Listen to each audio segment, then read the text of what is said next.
Same. Laki na pala. Grabe. Ang laki na ng red tilapia natin.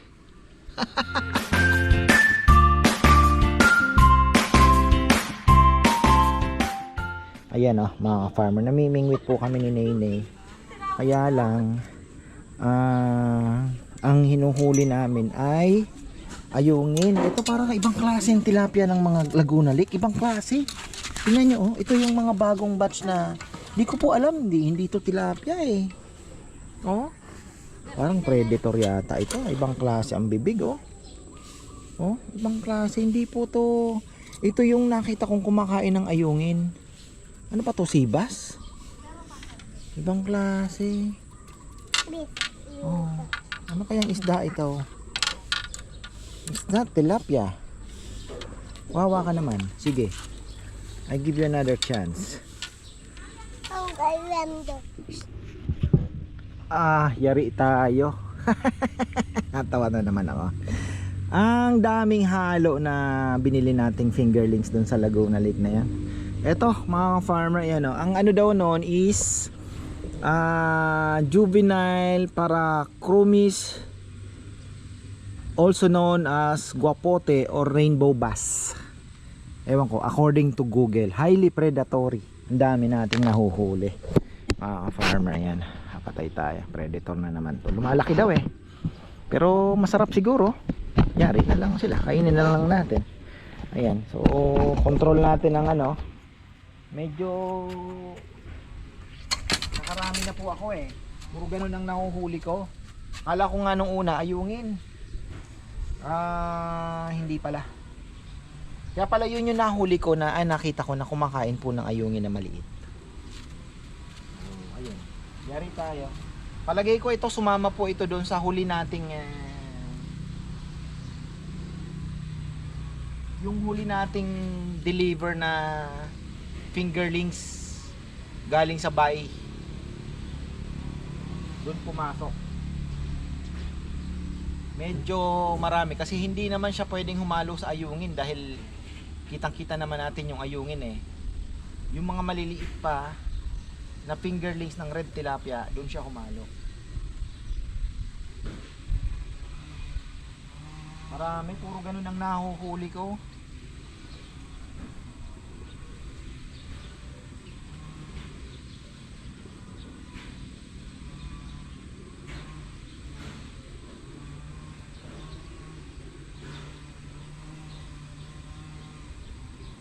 Rainbow bass. Ewan ko kung saan ha.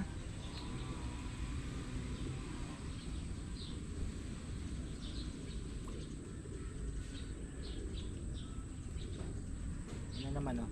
Dami. Puro ganun po nahuli ko ngayon. Wala pang isang red tilapia ang maliit. Plus, ito na naman oh. Yari tayo ah. Oh. Same.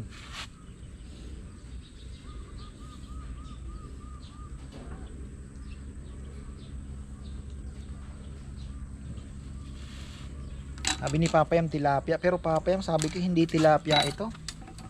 Ay, madami. Kumalo po ito sa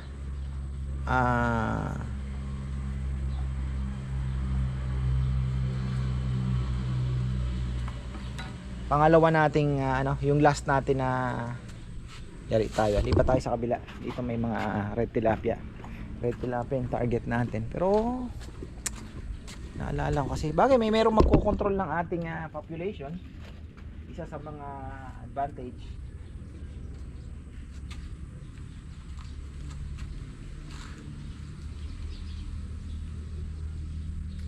Baka blessing in disguise, di natin alam. Lumalaki daw ng 28 inches eh. Napakalaki naman.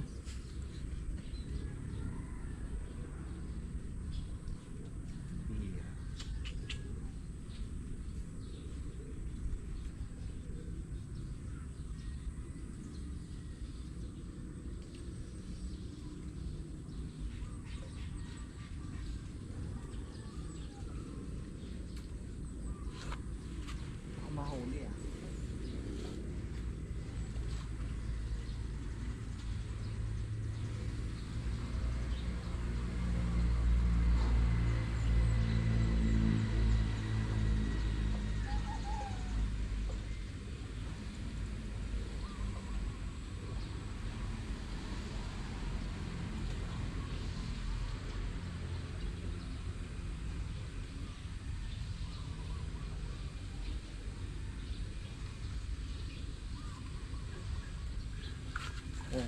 Ano na naman?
Another one.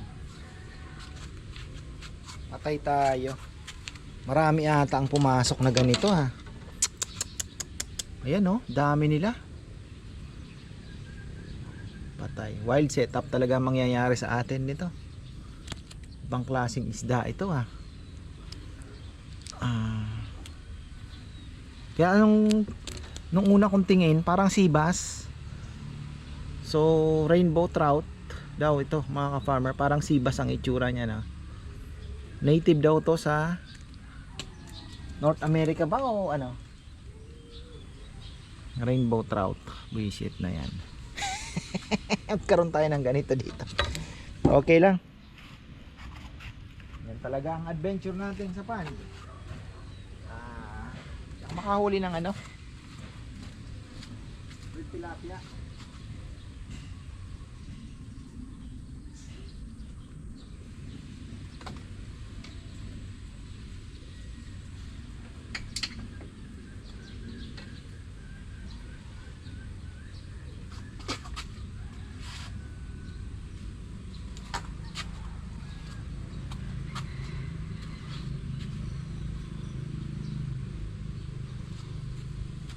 Lipat kaya tayo sa kabila.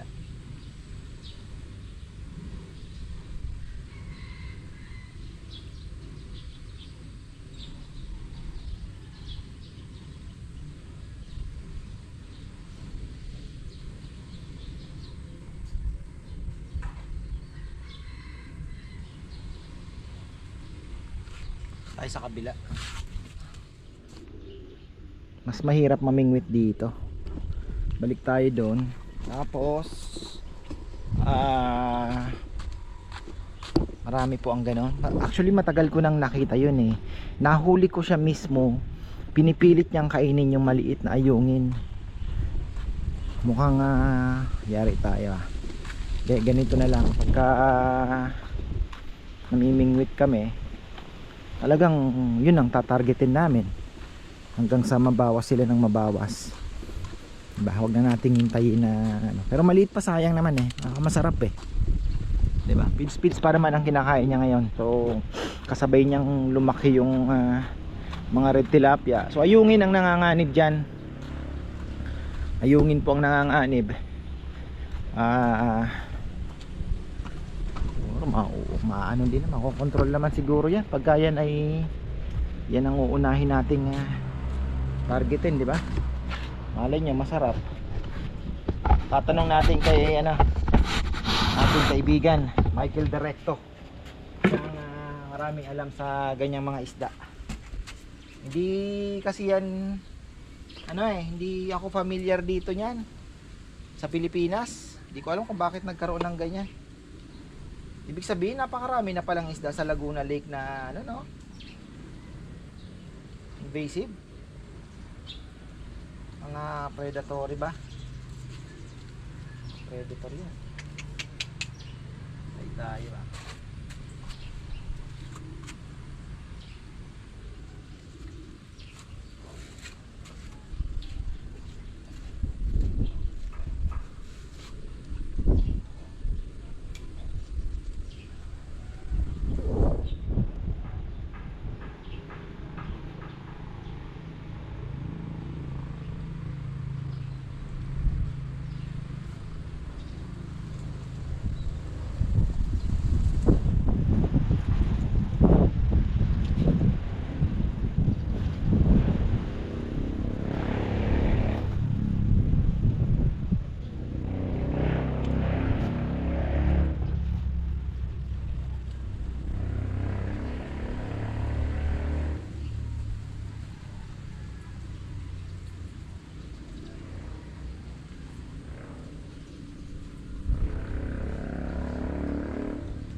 I think napakabilis niya namang hulihin mga farmer. Talagang aggressive siya.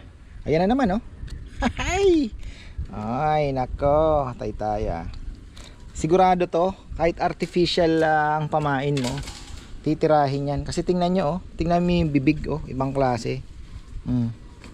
Ano talaga to? Predator to. Lupit ng ngipin. Oh.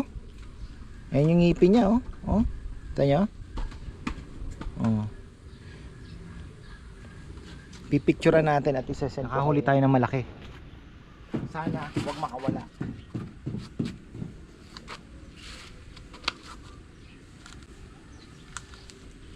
Laki na pala.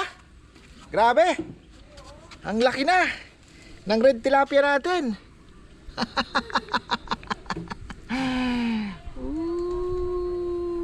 Pwede nang prituhin to.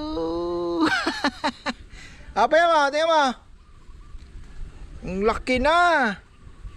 Kung mag-alala, babalik kita, brother. Just a big one. So big, ah. Tayo dyan. Laki na. Uy. Laki. Wait lang. Masakit yan, alam ko. Pero so ito yung ating red tilapia, mga farmer. Ayan. Sabi ko na nga 5 fingers na. 5 fingers na po pala. Ang laki na. Ayan, 5 fingers na. Actually, hindi pa po ito yung pinakamalaki na nakikita natin. Pero ano na rin naman, medyo malaki na. Ang worry lang natin is yung mga trout na yan. Nahulog na. 3 more months. See you in 3 months. So ayan po, nagbunga din ang paghihirap natin, tiyagaan. Nakahuli din tayo na masasabi natin isa sa mga malalaki. Kabatch po ng mga naandito na malalaking isda. So ayun na, 5 fingers na yung laki. Pero ang marketable size natin dito sa tindahan, pag yan po ay ating ilalagay sa kainan, is I think madoble man lang natin yung laki. Madoble pa nun yung laki. So yun ang target natin. Madoble niya pa yung laki. Pero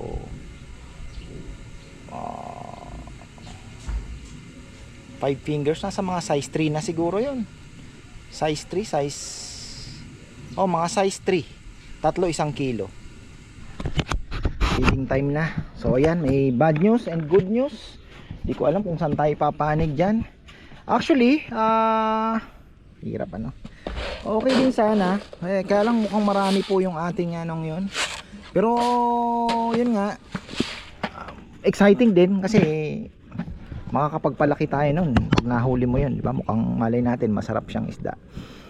So at least may mabibingwit yung mga tropa kasi yung red tilapia at saka yung off limits siyempre, di ba? At akala ko yung ano lang ang flower horn lang ang ating iilagan, ano.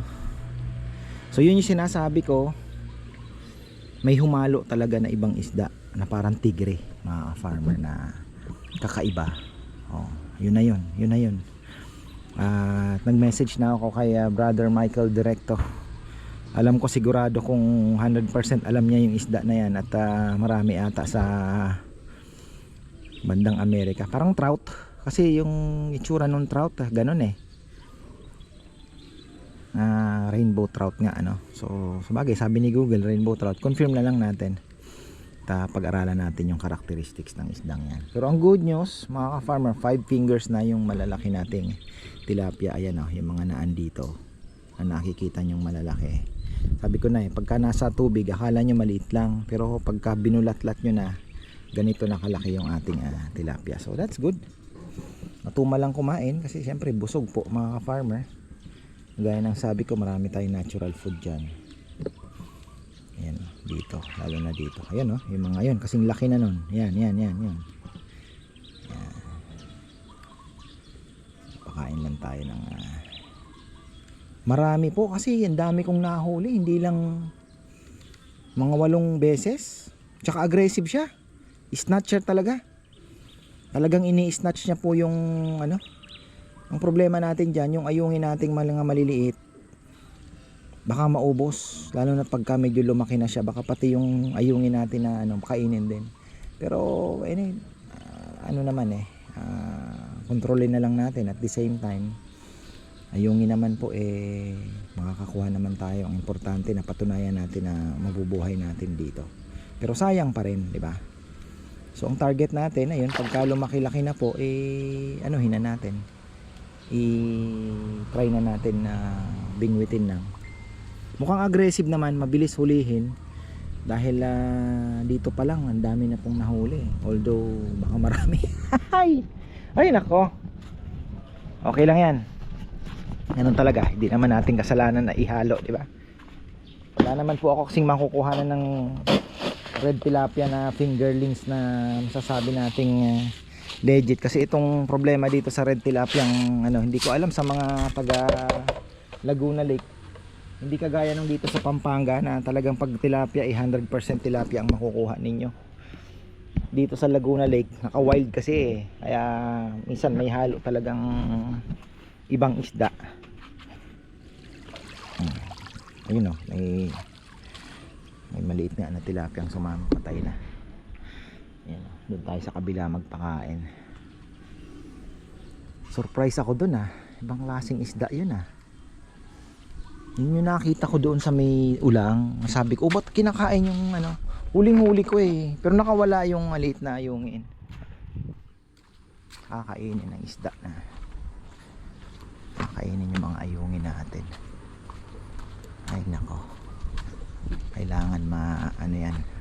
Ang nakalagay kasi highly predatory, mga farmer. Yun ang description ng isda na yan. So ibig sabihin talagang malupit.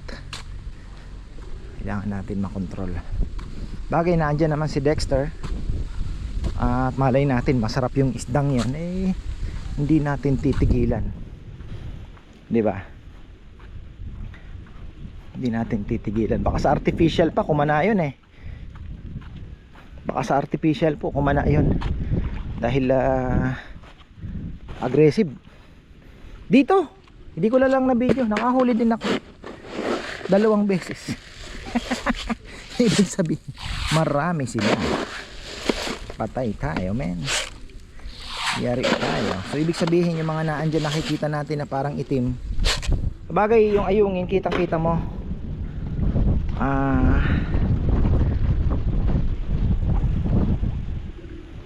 ayan mga isda natin na red tilapia. Sasabay naman ang laki, hindi naman niya basta-basta makakain na yung mga red tilapia dahil alalak mas naunang lumaki naalala natin ayungin talaga.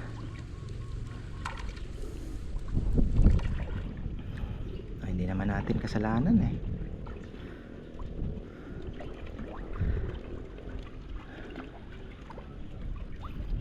message ko na lang si tropa para ma-identify natin talaga kung anong klaseng isda yung ngayon. Marami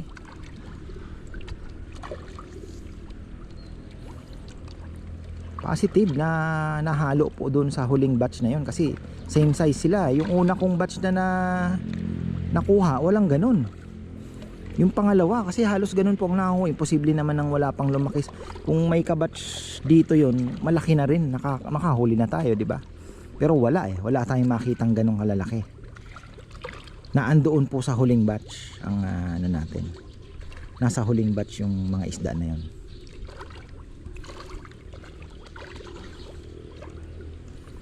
Yan pala ang lalaki na tilapia natin. Ang February nga ito. Sana tuloy-tuloy pa po yung laki. Para naman kasi medyo baka masikipan sila. Pag nasikipan na po kasi medyo babagal ang laki. So yun ang target natin sa red tilapia. Maliit pa po yun. Malaki na pero maliit pa sa target size natin. 4 months. Diba? Not bad. Kaya lang hindi po lahat. Itong mga sumunod na to medyo maliliit po ito.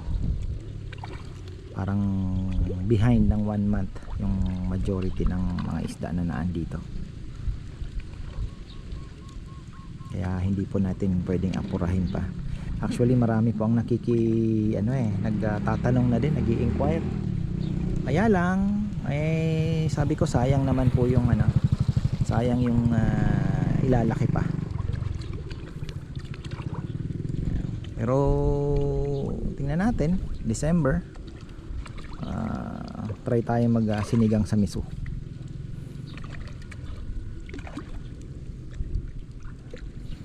Dami oh. Kanya yan. Kapal. Naglakihan pa po yung mga last batch. Yan. In 3 months time o 2 months time pa, mga January or Feb, umpisahan na natin yung trout na yun, tirahin na natin. Babawasan na natin ang babawasan hanggang sa makontrol natin. Hopefully wag naman mag-multiply dito kaya kailangan mabawasan din. Kung hindi, yari na naman tayo. Ang hirap pa naman kasi red tilapia, syempre doon lang po kukunin sa Laguna unless sasalain mo sila, parang ang hirap naman. Maliliit pa kasi masyado din mahirap ipiliin. Merong binebenta 5 piso, medyo malalaki na. Kinatatakot ko naman sa biyahe, baka madisgrasya. Malaki na yun lapad. Yun lapad. Galing. Sayang po. Ayun na ang hangin. May bagyo na pala. Verbena. Ang bihira yan, verbena. Ano bang yun? Tea yun sa Italian, di ba? Italian verbena tea. Oo, verbena tea tsaka yun sa Italy. Tama ba? Oo, sama ng kamomila yun verbena. Oo, kasi sa verben. Verben. Mga French. Verben. Tama, verbena nga. Tsaka. Shoutout pala kay Ate Mer Malyari. Maraming pong salamat ate. Savior ka talaga. So, nakisuyo po ako sa kanya ng 8 roll ng metallic foil. Ay nako ate, maraming pong salamat. Isa ka talagang alamat. At ayun, hanggang next year na yan. At hindi na tayo mamumroblema sa metallic foil. At ito naman kasing mga lechonero natin ay ewan ko ba, laging wala sa sarili. Nung isang araw asin, buti na lang may stock si Mama Bet, walang asin. Tapos nung Saturday naman walang metallic foil. Huli na pala yung naandun sa storage, hindi sila nagsalita. Hindi ko alam kung sino ang nag pick up. Walang communication na kuya wala na, last na tong rolyo na to. At least nagawa na natin ang paraan ng maaga. So ayun po, buti na lang kasi yung natira namin dyan na kulay green, sablay, kaya po pula tsaka gold lang ang ginagamit namin. Yung kulay green pag nainitan parang natutungkab yung coloring niya, dumidikit sa lechon. So ang ginawa namin, buti may nabili kaming silver dito sa Pandayan. Yung pinatungan muna namin ang silver, then sa ilalim ay yung green. Ganun po ang ginawa namin. Nakaraos naman. Bukas meron tayong 5 order. Piyestang Arayat. Ayan. Kabigting. May mga na din po sa Arayat. Nakikita naman nila yung difference nung sa amin. Medyo alam niya naman si Bullet yun, di ba? So iba po talaga yung way ng pagkatay, diba? So marami na rin naman po kahit papano umuulit yung mga taga-Arayat talaga. Although hindi naman natin pinupush yan, bahala na sila. Siyempre may kainan tayo, yung mga nakakatikim, kaya malaking advantage din talaga. Sana unti-unting lumakas. Madoble lang po yung ating order sa buo, plus yung ating pangarap na pa dito, diba? So yung naman, yung maraming salamat po pala sa mga concern about doon sa vermicast. Pero gusto kong i-push. Sabi ko nga, yung Carabao manure, medyo may amoy naman ng konti. Pero hindi po siya kagaya ng baboy. Mostly Carabao manure. At pwede naman dry. Yung dry talagang walang amoy. Yung fresh ang medyo may amoy. Pwede naman nating dito ilagay yan Maglagay tayo, yung may bibi na yan. So may nagme-message nga sa amin, ka-farmer, dyan mo na lang ilagay para hindi maano doon. So open air naman, mostly nakasako, so hindi ganun kaamoy dito yan. Pero pag vermicast na kasi wala nang amoy yun, totally wala na pong amoy pagka yun ay vermicast na. Kahit dun mo na i-stack, wala, odorless po yun. So yun lang na mga raw materials natin, pwede naman natin idaan dito natin ilagay, so malayo naman na doon. Yun po yung aking pinaplano, kasi kailangan ko pong magkaroon ng isa pang pagkakakitaan, at the same time makakapagbigay po ng trabaho sa mga tauhan natin dito, especially syempre, plus yung yung bibili natin na Carabao manure, makakatulong din po yun sa mga pwede nating kontakin na sabihin mo sa isang baryo, isang tao lang ang makausap natin na, di ba, mag-iikot, hihingin niya lang naman yun dadali niya na lang dito, ibebenta niya sa atin, di ba, additional kita. So ayun, pero maiba tayo, ang gandang panoorin. Ayan pwede po kayong pumunta dito 10 o'clock kung maganda ang panahon, magpakain po para ma-experience ninyo magpakain ng isda, ma-experience nyo man lang yung makikita nyo. Kaya lang hindi po sila ganun ka-aggressive, pero makikita nyo yung lumalangoy yan, mga ganyan, diba? Ang ganda, sarap panoorin. Ayan, farmer, wow, relaxing. At ina-announce ko po yung mga mag-o-order ng lechon. Ayan, babiyahe po kami ng Subic mamaya. Bulungan na ang target namin ni Bebe para mas fresh po yung isdang makuha natin. Lumpiang isda, ayan, ina-announce namin na pwede po kayo magpasabay, pero frozen na. Pero syempre mas may dagdag po, mas marami po ang ibibigay namin compare doon sa luto na binebenta namin sa ating kainan, So kayo na ang magprito para mas crispy. Ayan, tapos may suka ng kasama yan. Gagawa ako ng suka, yung tama lang yung anghang, diba, sa usawan po ng ating lumpiang isda. So pwede po kayo magpasabay sa mga o-order po ng lechon. Ayan, kahapon di ko lang na video, mayroon pong umorder, ilan ba, 8 order o 7 orders, parang ganun, medyo marami din halos naubos po yung aming lumpiang isda kahapon. At least dagdag din po, si Jesse lang nagbabalot, at the same time ay dagdag trabaho na din, di ba, sideline niya. Kaya ang Rambo family ay okay naman, kasi syempre yung una mong tutulungan yung nasa mo, di ba, parang pamilya na po sa amin yan basta't kami naandito kayo. Sabi ko nga sa mga unang pumunta dito, tinuring namin pamilya. Yun naman ang utos ng Diyos, di ba, mahalin mo yung kapwa mo. Kaya as much as possible, ganun po yung trato namin, with or without vlog, ganun po talaga, di ba? At yun naman ang dapat talaga ba sa tao, may tauhan ka, mahalin mong parang sayo, di ba? So higanti naman ng Diyos kung hindi man dito, doon sa kabila, di ba? Ganun lang yun. So ayun po, ang ganda ng mga isda natin, ang sarap. Meron pa ako dito ihahalo, ayan. So medyo takot nga sila dahil tingnan nyo,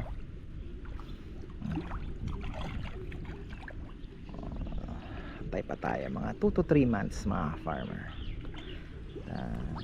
Tingnan natin kung hanggang saan ang ilalaki nito. Shoutout pala kay Maximo Ong, nagpasalamat siya, masarap daw yung lechon. Thank you brother. Ayan, so ulitin syempre. At ayan, tapos na naman ang vlog natin, namingwit lang tayo, 'di ba? Okay na. Isa pa sa gusto kong business 'yon, yung kasi magiging maluwag po ako, 'di ba? Unang-una, walang stress. Hindi ka, kung wala pang buyer na andyan lang, i-stock mo, hindi masisira.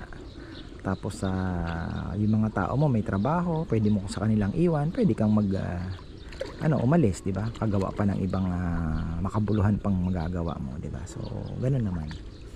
Kaya sabi ko, yun ang pinakamaganda, na andito na. Tapos yung lupa nagiging productive talaga, magamit talaga sa although ever since naman po naging naman po itong lupa ito, Dahil sabi ko nga sa Madre de Agua pa lang, yung pinambili ko po ng lupang yun, sobra-sobra pa sa kinita ko sa Madre de Agua. Isipin nyo ilang years po ako nagtinda, 2013 ata nag-umpisa or 12, mga ganon. Hanggang 2019 o 2020. No, 2020. So imagine mo, 8 years. Kung naitabi ko nga lang yung resibo ko ng LBC, hindi lang isang dangkal po na pinagsama-sama. Marami. So thankful tayo sa blessing na yon. So ayan, hanggang dito na lang po. Maraming salamat. Ibubuhos pa natin tong pagkain. At magandang buhay.